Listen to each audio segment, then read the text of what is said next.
जंजीर न्यूज़ वेखण वाले सब सज्जणों ते मित्रां नूं सलाम।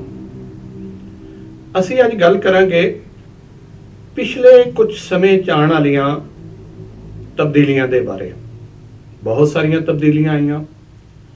असीं वेखीए ते पिछले 30 वरियां च नोहे इंसानी ने जितनियां तब्दीलियां वेखियां ने शायद पिछली तारीख इहदी कोई मिसाल नहीं मिलती। लेकिन पिछले साल तो मैं इसलिए कह रहा कि अगर असी वेखिए तो पाकिस्तान करोना वबा जिहड़ी है वो 2020 विच नाज़िल हुई और बिल्कुल एक आफत दी वांग नाज़िल हुई।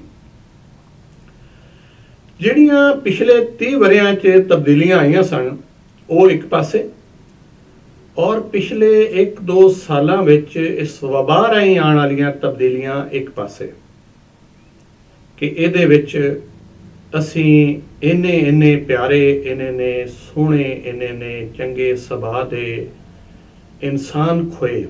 और ये नहीं कि सिर्फ पाकिस्तान विच, सिर्फ पंजाब विच, सिर्फ लाहौर विच, जे वेखिए तो दुनिया दा कोई खिता भी, वो अमरीका होवे, वो कैनेडा होवे, वो अफ्रीका होवे, आस्ट्रेलिया होवे, या सेंट्रल एशिया की कोई रियासत होवे, या साडा बरे सगीर होवे, उहदे विच कोई मुल्क, कोई खिता ऐसा नहीं जिथे इंसानां नूं इस वबा दे नाल वाह ना पिया होवे।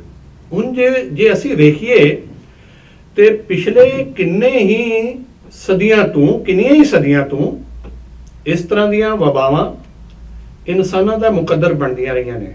वैसे तारीखदाना ने, मौरखीन ने, रिसर्च स्कॉलर्स ने सानू ये दसिया है कि हर 100 साल बाद, और बिल्कुल बहुत हद तक ये गल सानू जिहड़ी है वो ठीक भी लगती है कि 1918 या 19 या 1920 तक सानू पता चलता है कि एक वबा चली सी जिसने लखां की तादाद इंसानां नूं लुकमा अजल बना लिया सी। सो उहदे बारे सानू तारीख च बहुत सारियां चीज़ां मिलदियां ने। साडे अपने पंजाबी लिटरेचर जे असीं वेखीए ते साडे एक बहुत ही ज़बरदस्त शायर सन मौलवी दिल पजीर भेरवी होरी, जिन्होंने बेशुमार किताबां लिखियां, मंजूम किताबां लिखियां, कुरान की तफसीर की, सफ़रनामे लिखे, हदीस फिका दे बारे किताबां लिखियां। तो उन्होंने एक किताब सानू मिलती है गुलजार मक्का।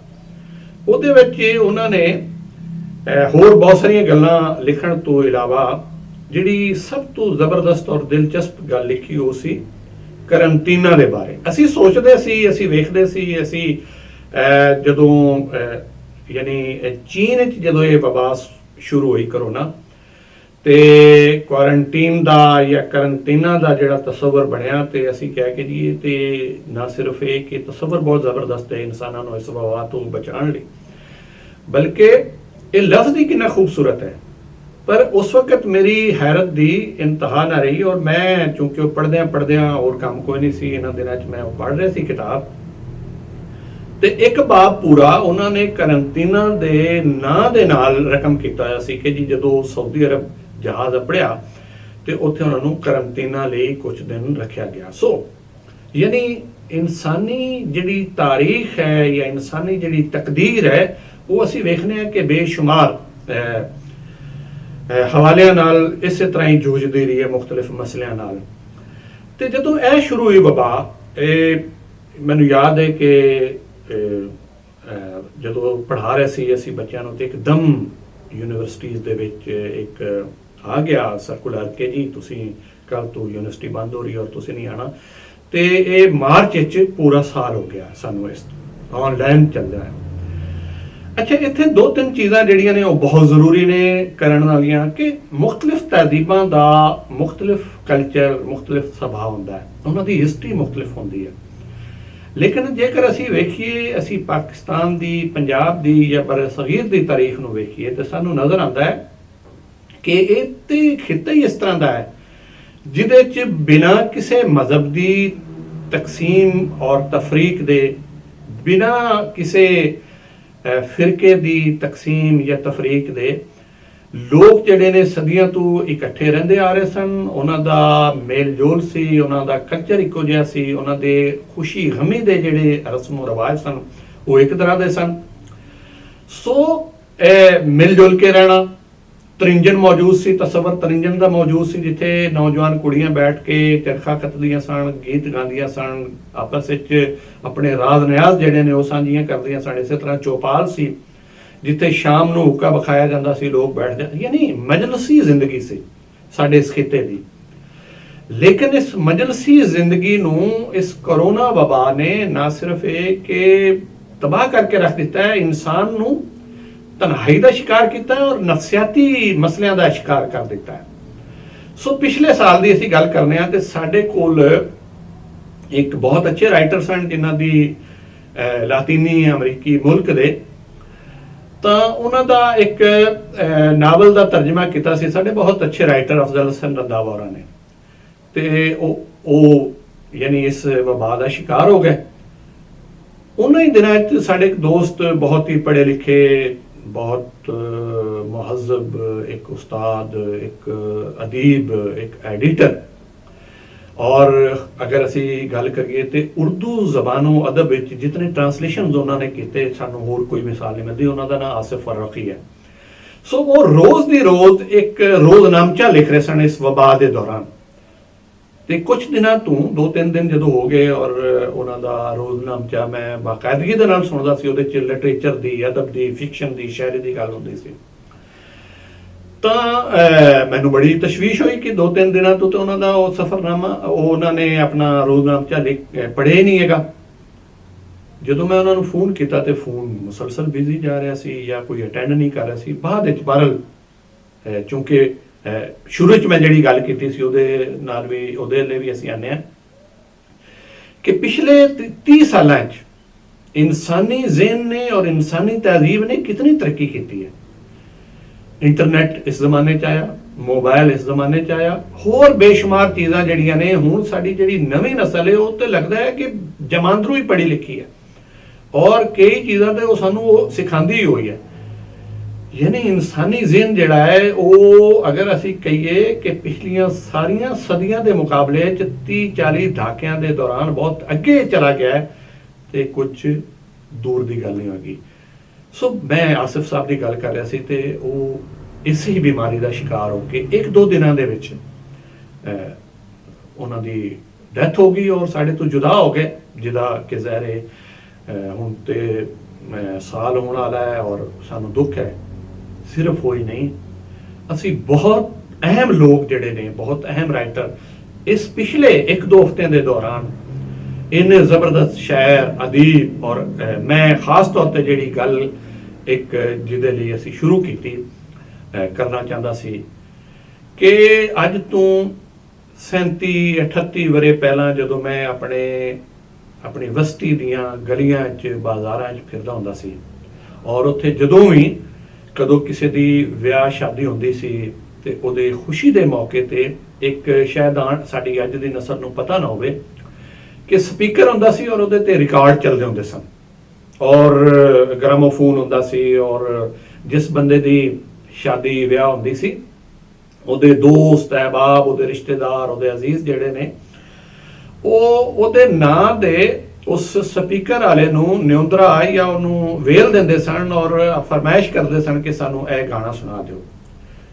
ਤੋ ਸਾਹਬੋ, ਦੋਸਤੋ, ਨਿਊਜ਼ ਚੈਨਲ ਜਿਹੜਾ ਸਾਡਾ ਜ਼ੰਜੀਰ ਉਹਨੂੰ ਸੁਣਨ ਵਾਲਿਓ, ਮੈਂ ਦੱਸਣਾ ਚਾਹਨਾ ਕਿ ਉਸ ਵਕਤ ਸਾਡੇ ਉਸ ਪੰਜਾਬ ਦੇ ਵਿੱਚ ਜਿਹੜੀ ਬਹੁਤ ਵੱਡੀ ਗੱਲ, ਜਿਹੜੀ ਆਵਾਜ਼ ਗੂੰਜਦੀ ਸੀ, ਉਹ ਸੀ ਸ਼ੌਕਤ ਅਲੀ ਦੀ।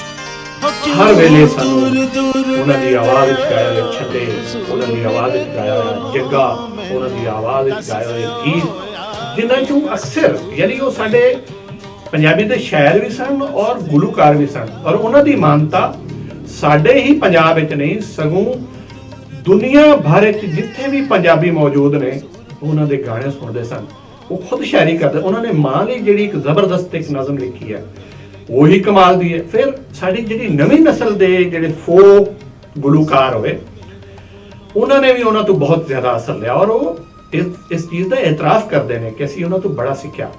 ਸੋ ਇੱਕਦਮ ਆਵਾਜ਼ ਆਣੀ, ਕਦੀ ਮੈਡਮ ਨੂਰਜਹਾਂ ਦੀ ਆਵਾਜ਼, ਕਦੀ ਨੈਸਨ ਭੱਟੀ ਦੀ ਆਵਾਜ਼ ਵਿੱਚ, ਕਦੀ ਅਫਸ਼ਾਂ, ਕਦੀ ਰੇਸ਼ਮਾ, ਕਦੀ ਹੋਰ ਕਿਸੇ ਫੋਕ ਸਾਡੇ ਸਿੰਗਰ ਤੁਫੈਲ ਨਿਆਜ਼ੀ ਦੀ। ਲੇਕਿਨ ਜਿਹੜੀ ਆਵਾਜ਼ ਅਸੀਂ ਕਦੇ ਨਹੀਂ ਭੁੱਲ ਸਕਦੇ ਉਹ ਸ਼ੌਕਤ ਅਲੀ ਦੀ ਸੀ। ਔਰ ਜਿਹੜੇ ਗੀਤ ਚੋਂ ਦੂਰ ਦੂਰ ਰਹਿੰਦੇ ਹੋ ਹਜ਼ੂਰ ਮੇਰੇ ਕੋਲੋਂ, ਇਹ ਬੜੀ ਸਾਡੇ ਸਾਰੇ ਦੋਸਤਾਂ ਲਈ, ਸਾਡੇ ਵੇਖਣ ਵਾਲਿਆਂ ਲਈ ਇੱਕ ਬੜੀ ਮਜ਼ੇ ਦੀ ਗੱਲ ਹੋਏਗੀ ਕਿ ਉਹਨਾਂ ਦਾ ਜਿਹੜਾ ਕਲਚਰਲ ਬੈਕਗਰਾਉਂਡ ਸੀ ਉਹ ਲਾਹੌਰ ਦਾ ਸੀ।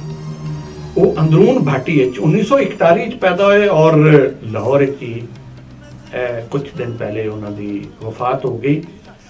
77 ਸਾਲ ਦੀ ਉਮਰ ਵਿੱਚ ਉਹਨਾਂ ਨੇ ਪੰਜਾਬੀ ਬੋਲੀ ਵਾਸਤੇ, ਪੰਜਾਬੀ ਮਿਊਜ਼ਿਕ ਵਾਸਤੇ, ਪੰਜਾਬ ਵਾਸਤੇ ਜੋ ਕੁਝ ਉਹਨਾਂ ਨੇ ਕੰਮ ਕੀਤਾ ਅਸੀਂ ਉਹਨੂੰ ਨਹੀਂ ਭੁੱਲ ਸਕਦੇ। ਮੈਂ ਜਿਹੜੀ ਆਖਰ ਤੇ ਗੱਲ ਕਰਨਾ ਚਾਹੁੰਦਾ ਔਰ ਖਤਮ ਕਰਾਂਗਾ ਕਿ ਹੁਣ ਜਿਸ ਤਰ੍ਹਾਂ ਦੀ ਇਹ ਸੂਰਤ-ਏ-ਹਾਲ ਵਬਾ ਨੇ ਇਖਤਿਆਰ ਕਰ ਲਈ ਹੈ, ਨਾ ਸਿਰਫ ਇਹ ਕਿ ਸਾਨੂੰ ਬਿਲਹੈਸੀਅਤ ਤੇ ਮਜਮੂਈ ਇੱਕ ਇਨਸਾਨ ਦੇ ਤੌਰ ਤੇ ਦੂਸਰੇ ਇਨਸਾਨ ਦਾ, ਆਪਣੇ ਮਹਿਬੂਬ, ਅਜ਼ੀਜ਼, ਦੋਸਤ, ਰਿਸ਼ਤੇਦਾਰ ਦਾ, ਮਾਂ ਬਾਪ ਦਾ, ਭੈਣ ਭਰਾ ਦਾ, ਆਪਣੇ ਬੱਚਿਆਂ ਦਾ ਸਿਰਫ ਖਿਆਲ ਅਸੀਂ ਉਸੇ ਤਰ੍ਹਾਂ ਹੀ ਰੱਖ ਸਕਨੇ ਆ ਅਗਰ ਜਿਹੜੀ ਦੁਨੀਆ ਭਰ ਦੇ ਵਿੱਚ ਜਿਹੜੀਆਂ ਸਾਨੂੰ ਪਾਬੰਦੀਆਂ ਜਾਂ ਜਿਹੜੀਆਂ ਇਹਤਿਆਤਾਂ ਜਾਂ ਜਿਹੜੇ ਤਰੀਕੇ ਸਾਨੂੰ ਡਾਕਟਰਸ ਦੱਸ ਰਹੇ ਨੇ, ਅਸੀਂ ਬਹੁਤ ਸਾਰੇ ਅਹਿਮ ਮੁਆਲਿਜ ਜਿਹੜੇ ਨੇ ਸਾਡੀ ਇਸ ਜੰਗ ਦੇ ਸਫੇ ਅਵਲ ਦੇ ਜਿਹੜੇ ਸ਼ਹੀਦ ਨੇ ਉਹ ਵੀ ਡਾਕਟਰ ਨੇ, ਲੇਕਿਨ ਅਸੀਂ ਬਹੁਤ ਅਹਿਮ ਲੋਕ ਜਿਹੜੇ ਹੈ ਉਹ ਖੋ ਰਹੇ ਹਾਂ। ਮੈਨੂੰ ਯਕੀਨ ਹੈ ਕਿ ਅਸੀਂ ਇਨਸਾਨ ਨੂੰ ਔਰ ਇਨਸਾਨ ਉੱਤੇ ਆਈ ਹੋਈ ਇਸ ਬਹੁਤ ਵੱਡੀ ਆਫਤ ਨੂੰ ਬੜੀ ਤਰੀਕੇ ਦੇ ਨਾਲ, ਬੜੇ ਸਲੀਕੇ ਦੇ ਨਾਲ ਔਰ ਇਹਤਿਆਤ ਕਰਕੇ, ਔਰ ਉਹ ਕਲਚਰ ਜਿਹੜਾ ਸਾਡੇ ਵਸੇਬ ਦਾ, ਸਾਡੀ ਤਹਿਜ਼ੀਬ ਦਾ, ਸਾਡੀ ਮੁਆਸ਼ਰਤ ਦਾ ਹਿੱਸਾ ਰਿਹਾ ਹੈ ਕਿ ਅਸੀਂ ਤੇ ਕਿਸੇ ਨੂੰ ਮਿਲੀਏ ਵੀ, ਭਾਵੇਂ ਸਾਲਾਂ ਬਾਅਦ ਮਿਲੀਏ, ਭਾਵੇਂ ਦੂਸਰੇ ਦਿਨ ਮਿਲੀਏ, ਗਲੇ ਮਿਲਨੇ ਆ, ਉਹਨੂੰ ਜੱਫਾ ਪਾਉਂਦੇ ਆ, ਉਹਦੇ ਨਾਲ ਹਾਲ ਅਹਿਵਾਲ ਕਰਨੇ ਆ। ਤੇ ਮਾਂ ਪੁੱਤਰ ਅਗਰ ਮਿਲਦਾ ਹੈ ਜਾਂ ਪੁੱਤਰ ਬਾਪ ਮਿਲਦਾ ਹੈ ਜਾਂ ਭਾਈ ਮਿਲਦਾ ਹੈ ਜਾਂ ਭੈਣ ਭਰਾ ਮਿਲਦੇ ਨੇ ਤੇ ਉਹ ਇੱਕ ਦੂਸਰੇ ਨੂੰ ਗਲੇ ਲਗਾਏ ਬਗੈਰ ਨਹੀਂ ਮਿਲ ਸਕਦੇ ਸਨ। ਲੇਕਿਨ ਅੱਜ ਸਾਨੂੰ ਬਹੁਤ ਜ਼ਿਆਦਾ ਇਹਤਿਆਤ ਦੀ ਜ਼ਰੂਰਤ ਹੈ। ਅਗਰ ਅਸੀਂ ਆਪਣੇ ਚੈਨਲ ਰਾਹੀਂ ਤੁਹਾਡੇ ਦੋਸਤਾਂ ਤੱਕ ਇਹ ਚੀਜ਼ ਪਹੁੰਚਾ ਸਕਦੇ ਹਾਂ, ਵਰਨਾ ਅਸੀਂ ਬਹੁਤ ਸਾਰਾ ਜਿਹੜਾ ਸਾਡਾ ਸਰਮਾਇਆ ਹੈ, ਸਾਡਾ ਸਰਮਾਇਆ ਤੇ ਸਾਡੀ ਇਨਸਾਨੀ ਤਹਿਜ਼ੀਬ ਹੀ ਹੈ ਨਾ, ਉਹ ਕੋਈ ਅਮਰੀਕੀ ਤਹਿਜ਼ੀਬ ਹੋਵੇ, ਉਹ ਕੈਨੇਡਾ ਦੀ ਤਹਿਜ਼ੀਬ ਹੋਵੇ, ਉਹ ਸਾਡੇ ਪਾਕਿਸਤਾਨੀ ਤਹਿਜ਼ੀਬ ਹੋਵੇ ਜਾਂ ਕੋਈ ਹੋਰ, ਉਹਨੂੰ ਬਚਾਉਣਾ ਸਭ ਤੋਂ ਪਹਿਲਾ ਫਰਜ਼ ਹੈ। ਔਰ ਤਹਿਜ਼ੀਬ ਦਾ ਜਿਹੜਾ ਵੱਡਾ ਮੁਹਾਂਦਰਾ ਹੈ ਉਹ ਇਨਸਾਨ ਹੈ। ਤੇ ਮੈਨੂੰ ਯਕੀਨ ਹੈ ਕਿ ਅਸੀਂ ਸਾਰੇ ਮਿਲ ਜੁਲ ਕੇ ਇਸ ਔਖੇ ਵੇਲੇ ਚੋਂ ਲੰਘ ਜਾਵਾਂਗੇ ਔਰ ਇੱਕ ਨਵੇਂ ਚਾਨਣ ਵੱਲ, ਇੱਕ ਨਵੇਂ ਰਸਤੇ ਵੱਲ, ਇੱਕ ਨਵੀਂ ਸਵੇਰ ਵੱਲ ਕਦਮ ਪੁੱਟਾਂਗੇ। ਔਰ ਯਕੀਨਨ ਉਹ ਜ਼ਿੰਦਗੀ ਇਸ ਜ਼ਿੰਦਗੀ ਤੋਂ ਅੱਛੀ ਹੋਏਗੀ, ਉਹ ਇਸ ਜ਼ਿੰਦਗੀ ਤੋਂ ਖੂਬਸੂਰਤ ਹੋਏਗੀ। ਅਸੀਂ ਬਹੁਤ ਕੁਝ ਸਿੱਖ ਕੇ ਇੱਕ ਨਵੇਂ ਤਰੀਕੇ ਦੇ ਨਾਲ ਨਵੀਂ ਦੁਨੀਆ 'ਚ ਦਾਖਲ ਹੋਵਾਂਗੇ। ਬਹੁਤ ਸ਼ੁਕਰੀਆ, ਬਹੁਤ ਨਵਾਜ਼ਿਸ਼।